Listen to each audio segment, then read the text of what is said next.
দোকান থেকে chocolate cake না কিনে বাড়িতেও এইভাবে চকলেট কেকের রেসিপি বানিয়ে দেখতে পারেন। বানানো তো একেবারেই সহজ। নমস্কার, আমি রুমি। আপনাদের সবাইকে আবারও একটা দারুণ স্বাদের রেসিপিতে স্বাগত। প্রথমে একটা ডিম নিয়েছিলাম, তার মধ্যে মেজারিং কাপের 1 কাপ চিনির গুঁড়ো দিয়ে দিলাম। খুব ভালো করে মিশিয়ে নিতে হবে। যখন খুব ভালো করে মিশে যাবে তখন এর মধ্যে বড় চামচের 2 চামচের মতন সাদা তেল দিয়ে দিলাম। খুব ভালো করে মিশিয়ে এখন আমি এর মধ্যে দিয়ে দিচ্ছি 1.5 কাপের মতন ময়দা।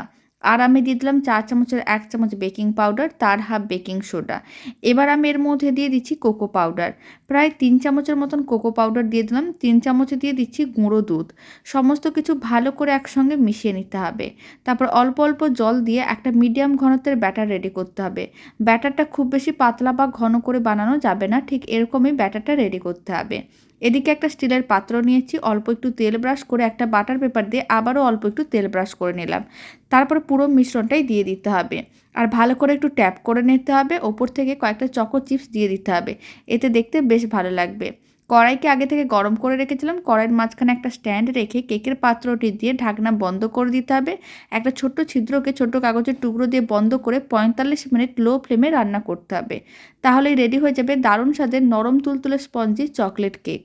আপনারাও বাড়িতে বানিয়ে দেখতে পারেন। বানানো একেবারেই সহজ, খেতে ভালো।